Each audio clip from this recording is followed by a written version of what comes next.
wrapping up type 1 versus type 2 diabetes, which I call diabetes.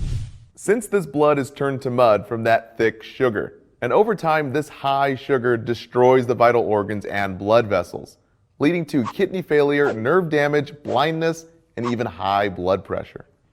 Now to clarify, DM is for diabetes mellitus, not for direct message. So guys, it doesn't go down in the DM. And it's not the same as diabetes insipidus. Guys, DI is a diuresing peeing problem, not a sugar problem. Now for pathobasics. As you know, blood sugar naturally increases when we eat. The pancreas releases insulin from the beta cells and also enzymes to help break down food for fuel. So remember, insulin puts sugar and potassium into the cell, making our hungry cells really happy. Now, when we give insulin, both sugar and potassium decrease in the blood since it's going into the cell. Now, if we don't have food, then the pancreas has a backup plan. It releases glucagon hormone to break down stored glucose, aka glycogen, in the liver, which increases sugar in the blood. Glycogen is kind of like a glucose brick wall. So remember, glucagon means glucose gone out of the liver into the bloodstream, which increases blood sugar.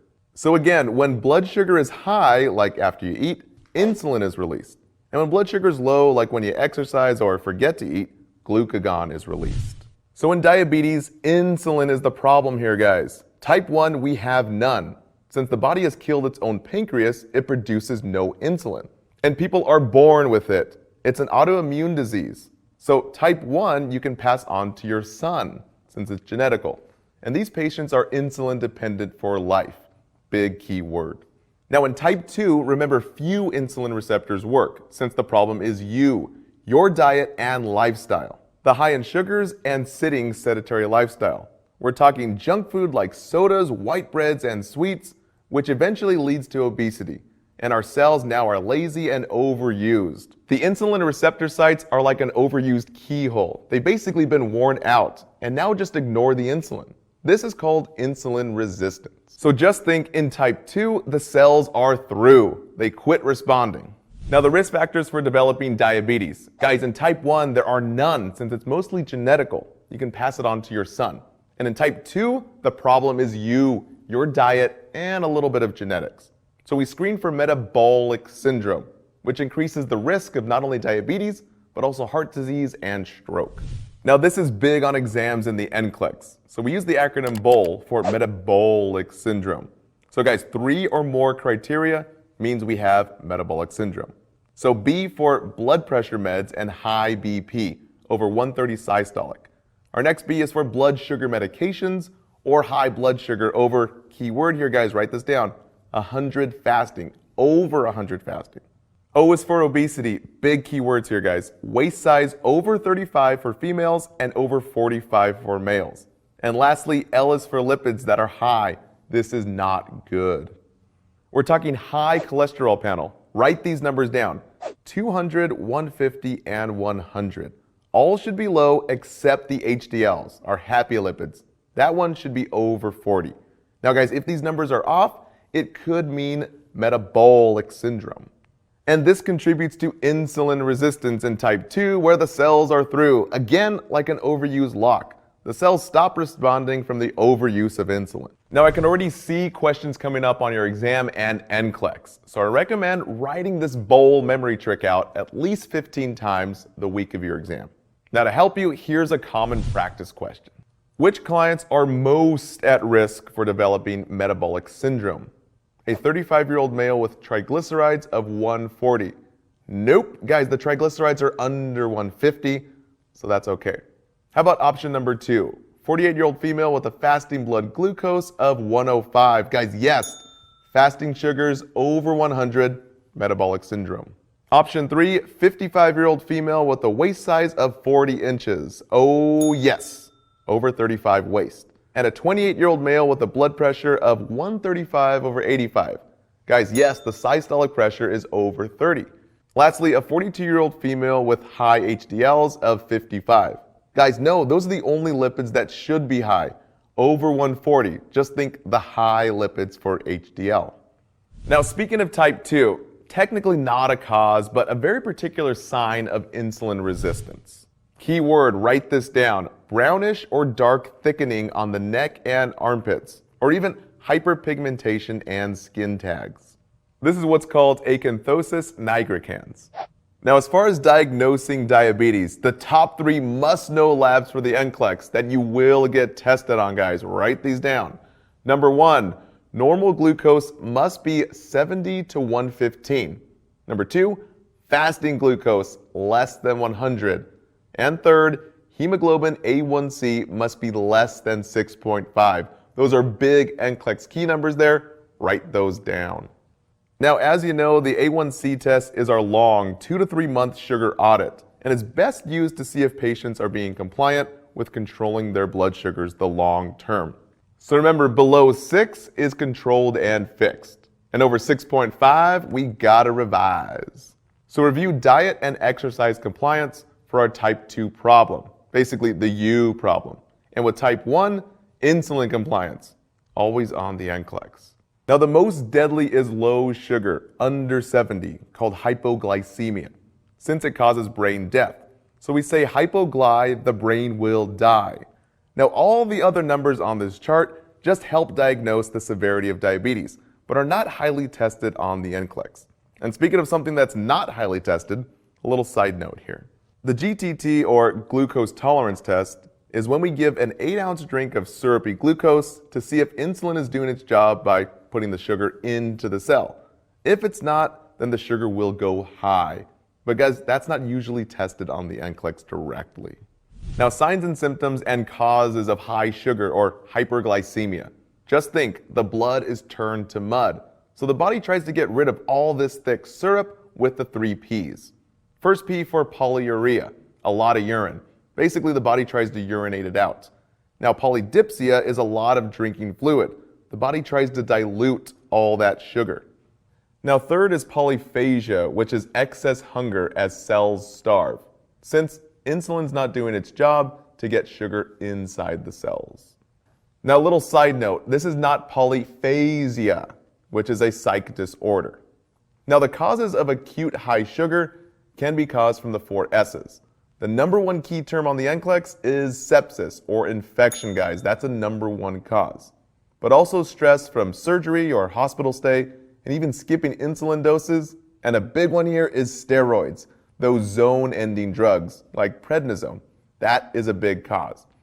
But high sugar can also be caused from hormone therapy like estrogen.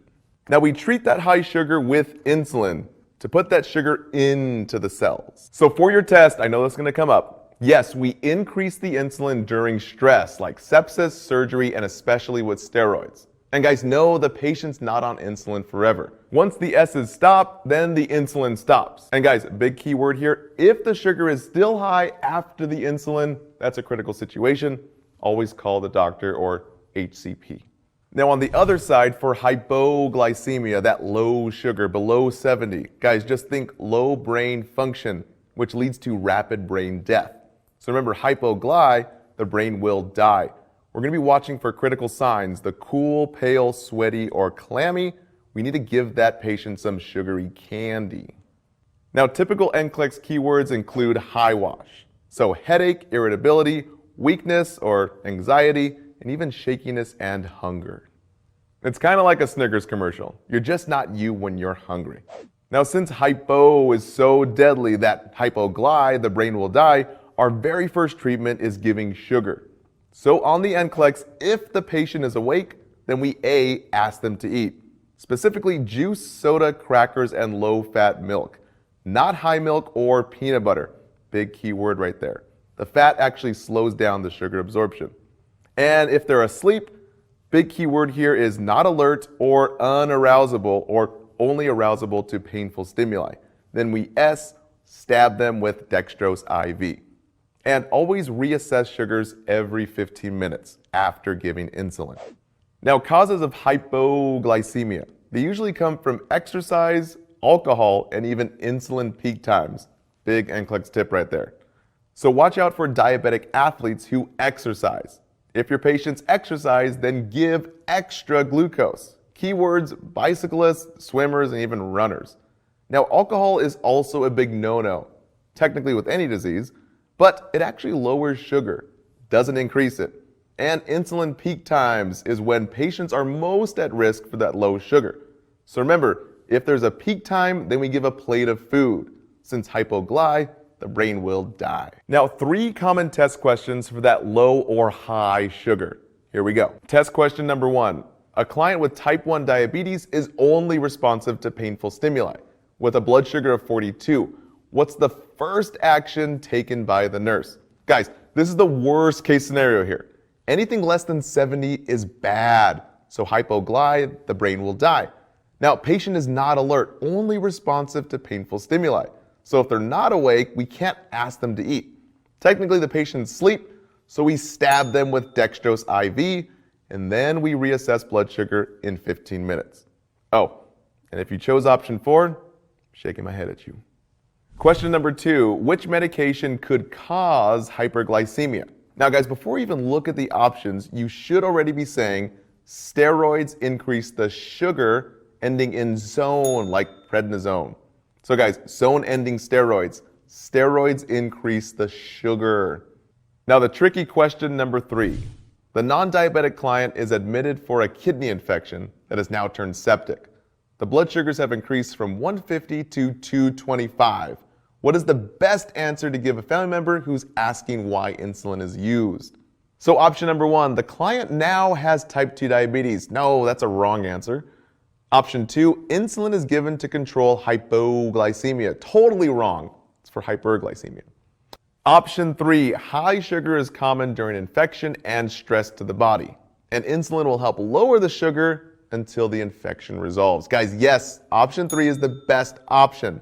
Super high sugars, we want to land like a plane, slow and steady.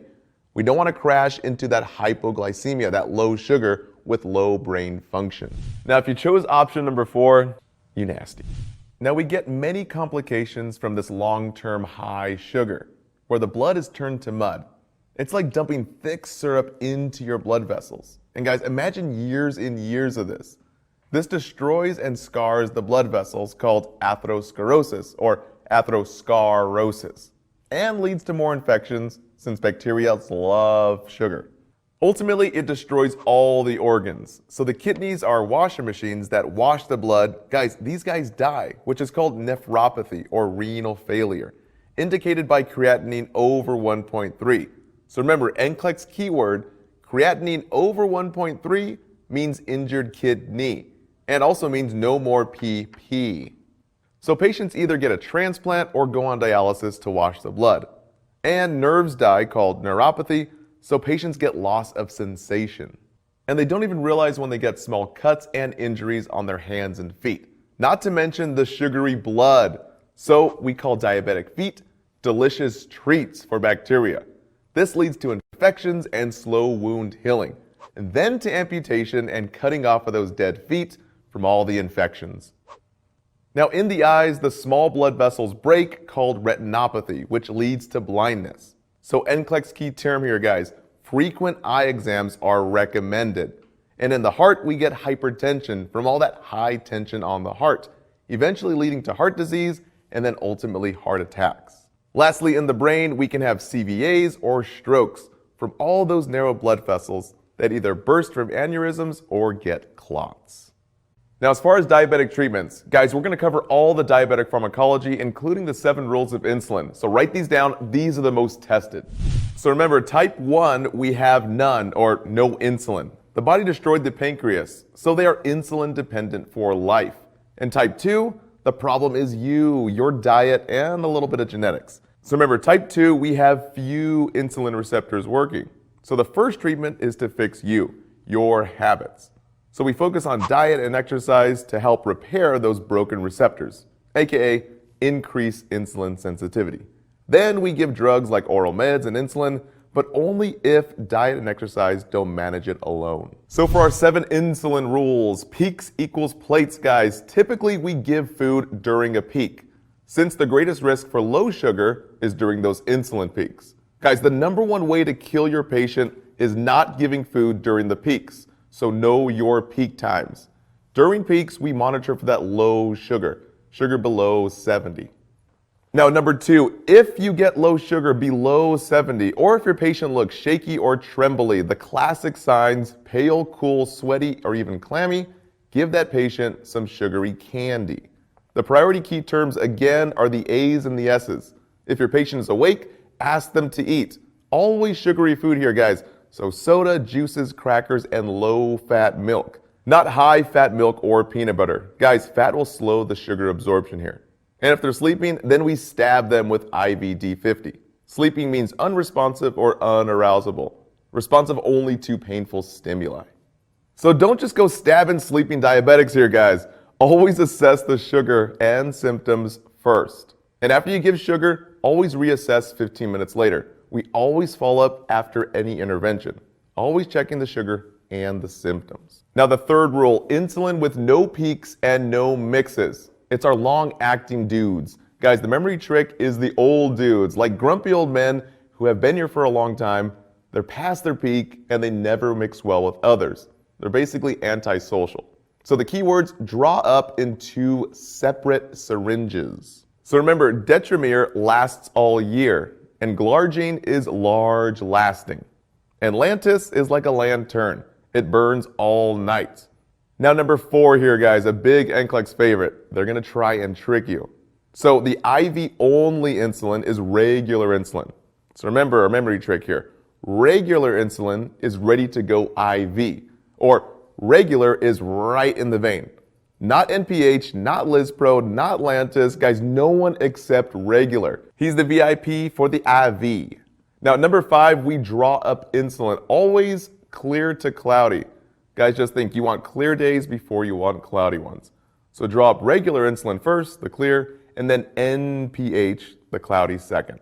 6, we rotate locations every 2 or 3 weeks. And the best location is always on the abdomen.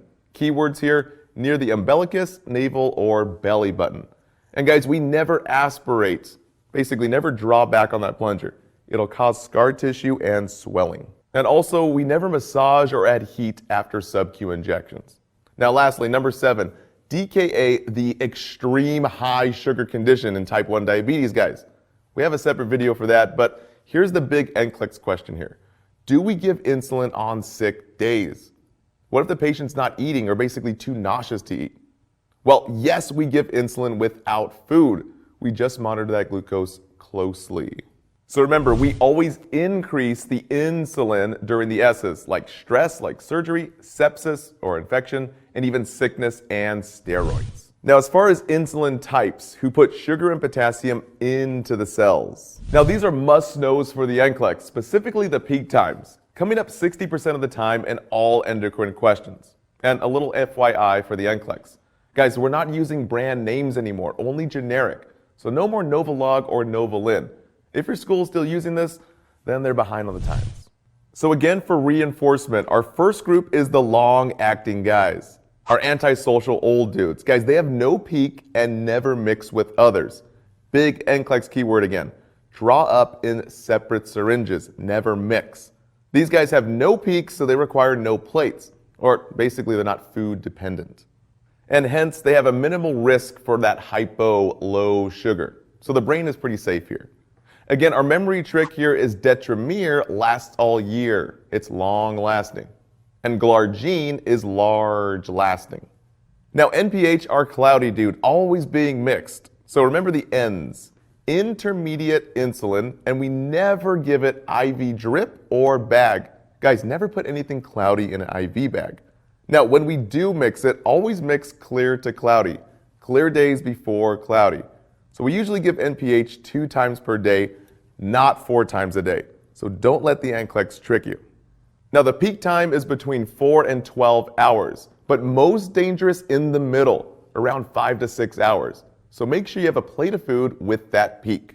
Next is regular insulin that's ready to go IV. Guys, again, he's the only dude allowed IV push or IV bag. If you haven't wrote that down, please write it down.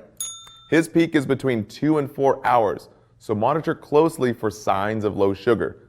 That shaky, pale, cool, and clammy, we need to give some sugary candy. Now finally, our most deadly insulins.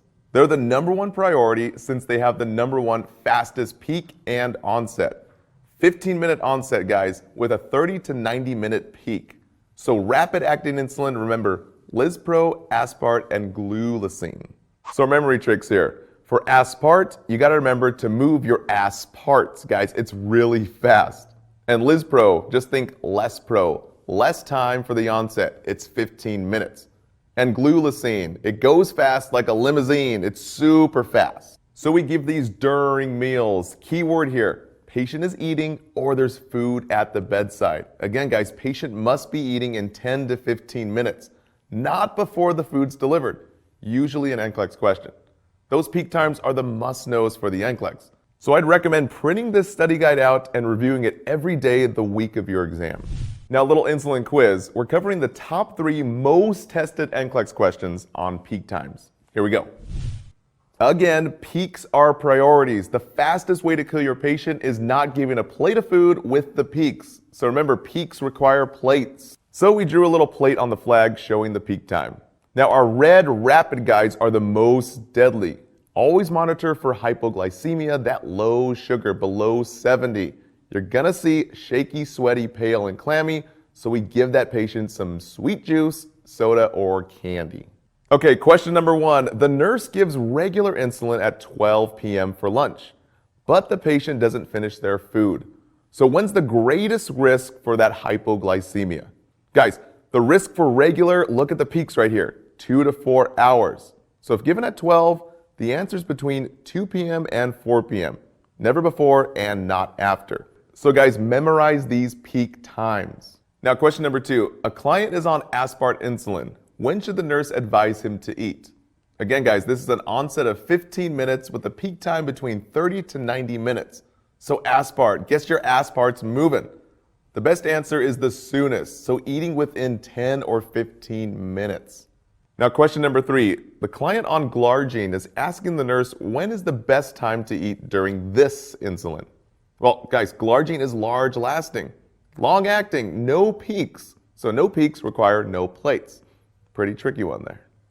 Now for a little bonus question. We saw this a few times in our NCLEX review. So the client taking insulin NPH with dinner at 7 p.m.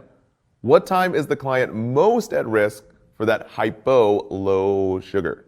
So NPH has a 4 to 12 hour peak. The most at risk, guys, we're looking at the green peak here. 5.5 to 6 hours has the most peak. So the best answer here is midnight or shortly after.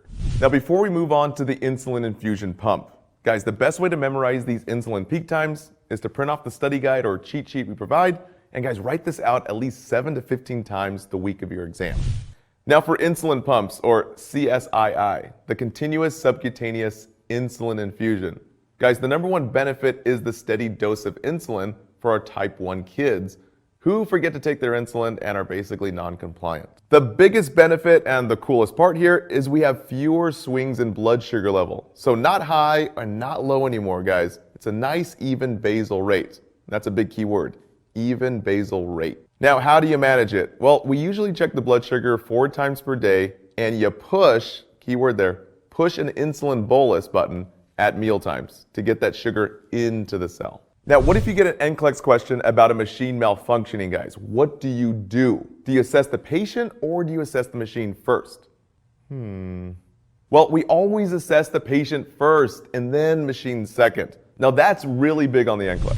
Now, for oral agents, these are only for type 2 since the body responds to few insulin. Guys, the pancreas isn't dead here. It's just overworked. So oral agents help to decrease blood glucose and make the body more sensitive to insulin, kind of like repairing a broken lock. So we only use these after exercise and diet fail to manage type 2 diabetes. Big keywords there, after diet and exercise have failed. Now in general, we never take oral meds with iron, calcium, and even antacids that contain calcium. These guys block absorption in the stomach. So guys, be careful. They're always in over-the-counter pills and medications. All right, that wraps it up. Thank you so much for watching. Don't forget to take your quiz and download the study guides. And also feel free to share the love, share with a classmate, and even your instructor. See you guys in the next videos.